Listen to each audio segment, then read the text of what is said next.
Hello বন্ধুরা, আজ আমি নিয়ে চলে এসেছি ইলিশ মাছের এক অসাধারণ রেসিপি, দই সর্ষে ইলিশ। তো চলো, এই দই সর্ষে ইলিশ করতে গেলে আমাদের কি কি লাগছে। এই দই সর্ষে ইলিশ করতে আমি 4 পিস ইলিশ মাছ নিয়ে নিয়েছি। এরপর 1 চামচ নুন, 1 চামচ হলুদ গুঁড়ো আর 1 চামচ সর্ষের তেল দিয়ে দিয়েছি। এরপর আমি এটাকে ভালো করে মাখিয়ে নেব। তোমরাও ঠিক এইভাবে নুন, হলুদ ও সর্ষের তেল দিয়ে ভালো করে মাখিয়ে নেবে। কারণ তোমরা তো জানো ইলিশ হচ্ছে মাছেদের মধ্যে রাজা এবং সবথেকে জনপ্রিয় সুস্বাদু একটা মাছ।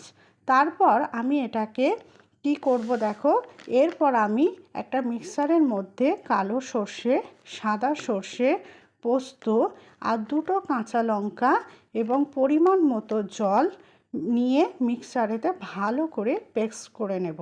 তোমরাও ঠিক এইভাবে ভালো করে পেস্ট করে নেবে। পেস্ট করা হয়ে যাওয়ার পর একটা পাত্রে জল ঝরানো হাফ কাপ টক দই নিয়ে নিয়েছি। তারপর আমি এটাকে একটা চামচ আর হুইস্কারের সাহায্যে ভালো করে ফাটিয়ে নিয়েছি। তোমরা চাইলে যে কোনো একটার সাহায্যে ভালো করে ফাটিয়ে নেবে। এরপর একটা বলে আমি এটাকে ঢেলে দিলাম।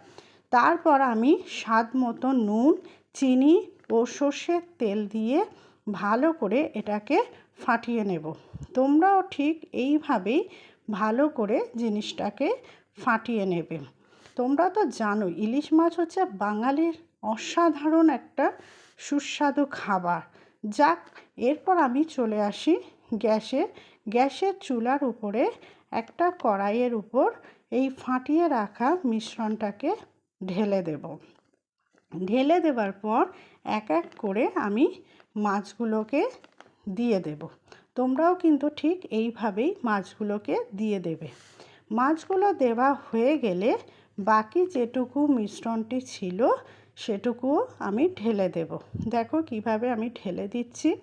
মিশ্রণটির উপরে পরিমাণ মতো সর্ষের তেল ও 4 পিস কাঁচা লঙ্কা দিয়ে দেব। মিশ্রণটি ঠিক এই রকমই দেখতে লাগবে। দেখো কেমন দেখতে হয়েছে, খুব চমৎকার তাই না?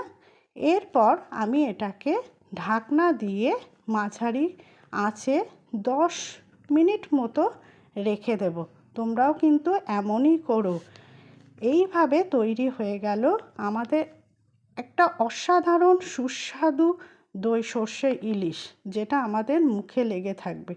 তো চলো, এই রকম নিত্য নতুন ভিডিও পেতে হলে আমাদের চ্যানেলটাকে লাইক, সাবস্ক্রাইব এবং শেয়ার, কমেন্ট করতে কিন্তু একদমই ভুলো না।